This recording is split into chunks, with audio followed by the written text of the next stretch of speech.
Baik, selamat datang. Assalamualaikum warahmatullahi wabarakatuh. Kali ini kita coba sedikit membahas, mengulas tentang apa dan bagaimana pasar modal. Jadi ini sekali lagi masih dalam pokok bahasan mata kuliah bank dan lembaga keuangan dan juga sedikit nanti dipakai untuk pada penjurusan atau konsentrasi keuangan gitu. Jadi kita ngebahas mengenai secara sederhananya tentang bagaimana sih dari pasar uang dan apa sih pasar uang gitu ya. Tapi sebelum kita membahas lebih dalam mengenai pasar modal, kita juga perlu tahu apa itu modal gitu ya. Jadi kan pasar modal pasti kita ngomongin sesuatu yang dijual di pasar itu. Dan kalau misalnya kita ngomongin kayak pasar burung gitu ya, yang dijual kan burung, tapi kalau misalnya di pasar modal yang jual, nah ini jadi masalah gitu. Jadi kalau kita ngelihat ini di sini adalah ada pasar modal, itu ada juga modalnya. Jadi kita masuk ke pengertiannya dulu dari pasar, dari modal gitu ya. Modal adalah segala sesuatu yang berbentuk uang. Jadi modal adalah segala sesuatu yang bisa dalam bentuk uang, barang, atau lainnya yang dipakai sebagai dasar untuk memulai atau melakukan sebuah pekerjaan atau usaha. Dalam ini bisnis. Jadi dalam kita menjalankan bisnis atau memulai bisnis atau mendirikan sebuah bisnis tentu kita perlu modal. Dan modalnya ini sekali bukan hanya uang. Jadi ini juga sedikit meluruskan gitu ya. Jadi kalau misalnya ada orang bilang, "Yuk bikin bisnis." Ya modalnya mana? Kita nggak punya modal. Sebenarnya modalnya ada. Karena modal bukan selalu harus uang. Karena keinginan untuk berusaha juga modal. Niat pun modal, keahlian modal, waktu juga modal. Jadi modal adalah segala sesuatu yang bisa berbentuk uang, barang, atau yang lainnya sebagai dasar untuk memulai melakukan sebuah pekerjaan. Jadi dalam hal ini sekali lagi, modal tidak selalu dalam bentuk uang. Nah, berikutnya, pasar modal. Apa sih pasar modal? Pasar modal adalah tempat diperjualbelikannya surat berharga seperti saham atau surat kepemilikan usaha, surat utang atau obligasi, atau reksadana, dan lain sebagainya. Jadi ini adalah pasar modal. Jadi ini juga sedikit meluruskan pendapat orang bahwa kalau misalnya yang dijual di pasar modal cuma saham gitu.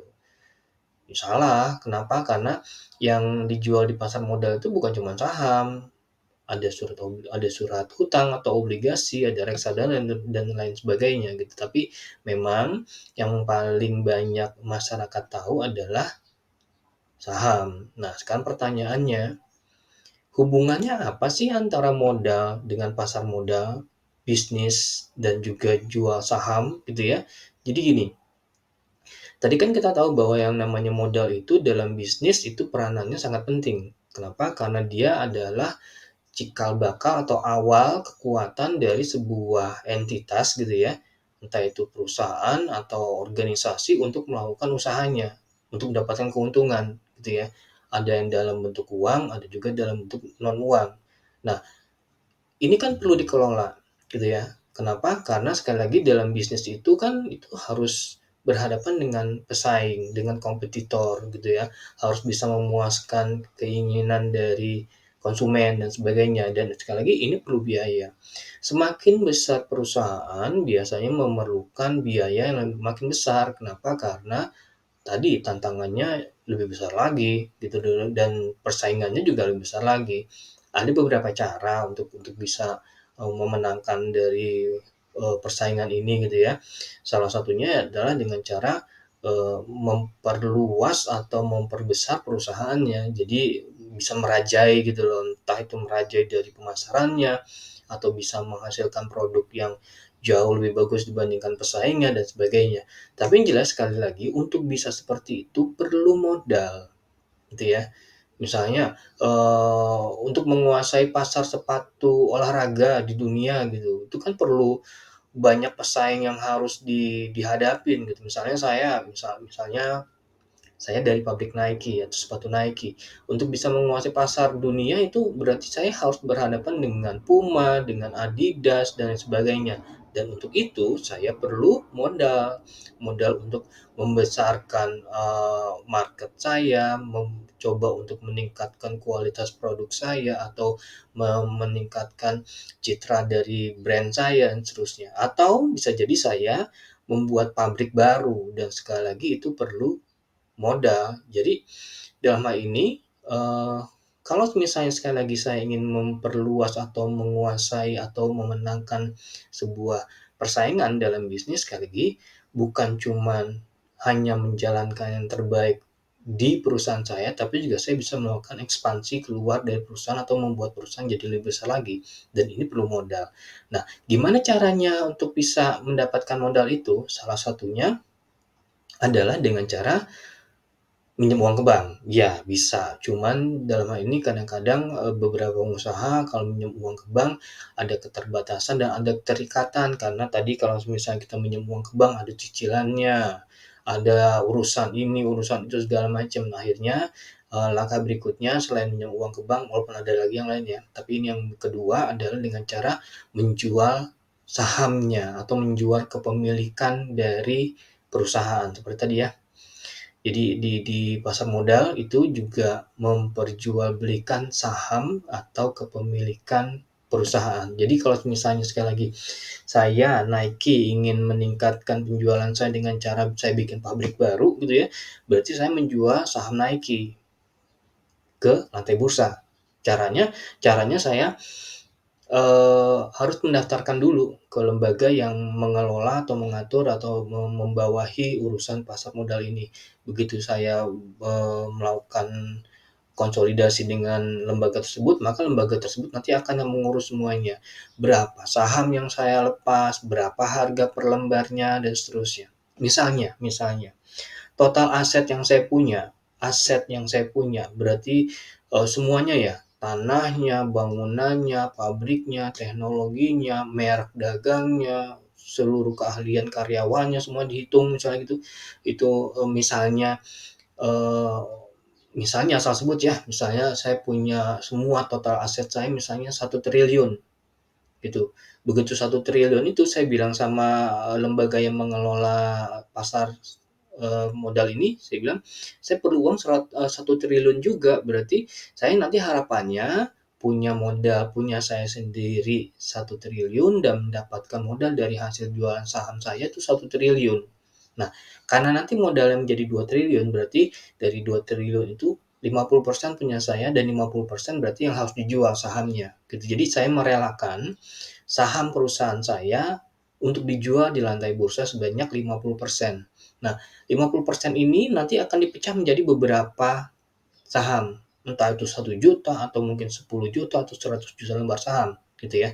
Lalu berapa per harganya dan segala macam, gimana ketentuannya segala macam itu ditentukan nanti oleh lembaga yang mengaturnya. Urusan saya adalah saya mengajukan bahwa saya punya perusahaan, saya perlu modal sekian, lalu saya juga menginginkan untuk melepas, kepemilikan saya berapa persen gitu, seperti itu, dan semua diatur oleh lembaga ini tentunya. Kenapa? Karena di lembaga ini biasanya dipunyai oleh pemerintah, jadi mereka punya hak juga untuk membuat sebuah kebijakan.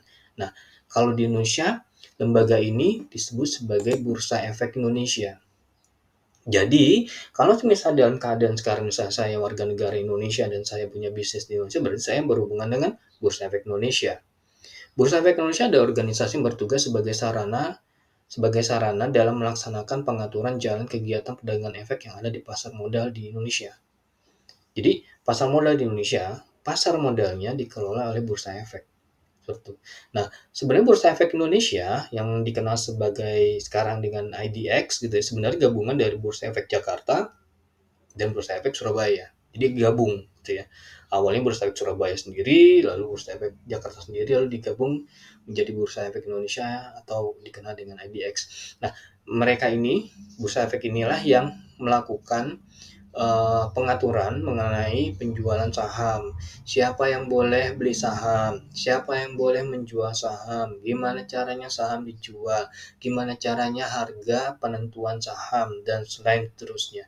Jadi, sekali lagi, begitu pengusaha ingin mendapatkan modal tambahan, pengusaha bisa melakukan penjualan sahamnya atau melepaskan saham kepemilikannya kepada pasar, dan ini harus melalui Bursa Efek Indonesia, gitu ya. Dan sekali lagi, ada aturan-aturannya, ada tata caranya, ada prosedurnya. Sekarang pertanyaannya, gimana sih cara belinya? Tinggal datang kan? Enggak juga. Ada caranya, ada urutannya. Jadi gini, ada dua mekanisme dalam pembelian saham di pasar modal. Yang pertama adalah pasar perdana. Pasar perdana adalah pasar di mana efek-efek atau surat berharga diperdagangkan untuk pertama kalinya kepada masyarakat.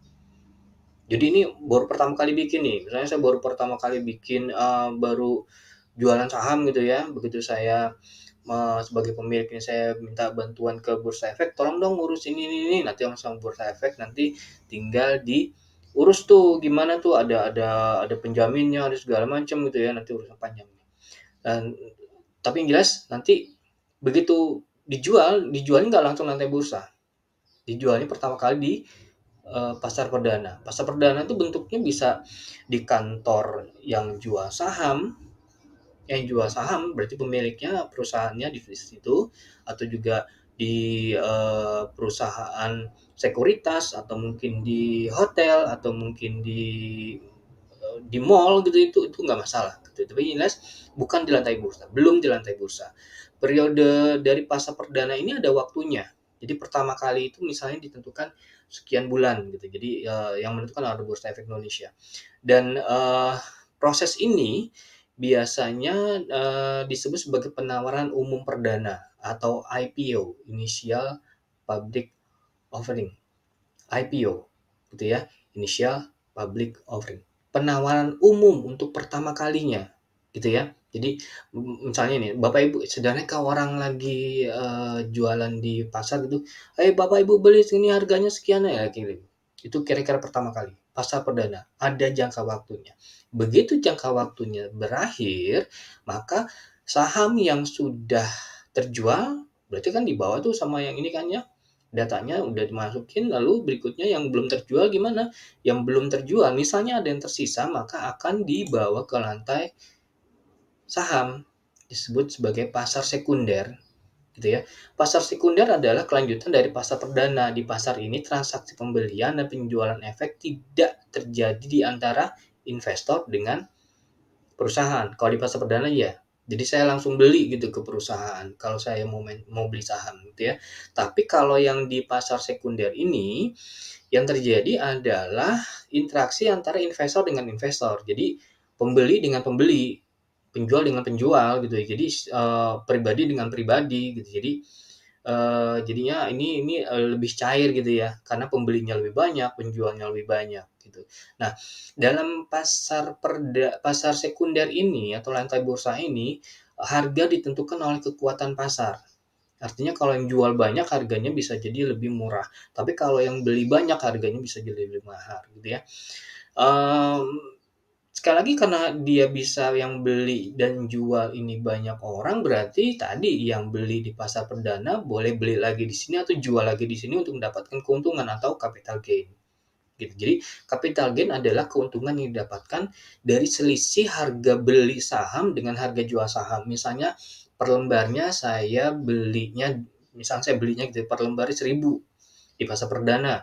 Di pasar sekunder saya jual lagi harganya kebetulan ada yang nawar 1.500, berarti per lembarnya saya dapat capital gain Rp500, kayak gitu. Jadi ini adalah keuntungan yang bisa didapatkan dari pasar sekunder, pasar perdana, dan pasar modal, gitu ya. Nah, berikutnya, sebenarnya apa aja sih yang bisa didapatkan dari pasar modal? Jadi keuntungan yang bisa didapatkan dari pasar modal ada dua. Yang pertama adalah dividen, yang kedua adalah capital gain. Capital gain yang tadi merupakan keuntungan yang berasal dari selisih harga beli dan harga jual. Karena ada fluktuasi harga. Misalnya belinya tadi 1.000 dijual 1.500 gitu. Tapi kalau misalnya belinya 1.000 dijual 900 ya berarti kan rugi gitu. Kenapa bisa naik turun harga saham? Harga saham bisa naik turun karena banyak yang beli, banyak yang jual, itu menentukan harga naik dan turunnya, gitu ya. Kenapa bisa harga naik turun? Biasanya terjadi karena ada kejadian yang berhubungan dengan perusahaan, misalnya perusahaan berhasil menemukan sebuah formula baru dan itu bisa dijual, nah itu harganya naik gitu ya. Atau terjadi, eee kecelakaan, ya itu jadi turun juga. Misalnya terjadi, eee, goal besar dalam sebuah transaksi dengan pihak luar, itu juga naik juga. Jadi bisa terjadi kapan aja nih dan ya bisa kapan aja naik turunnya gitu, dan itu juga bisa terjadi karena tadi banyak yang beli, banyak yang jual gitu ya.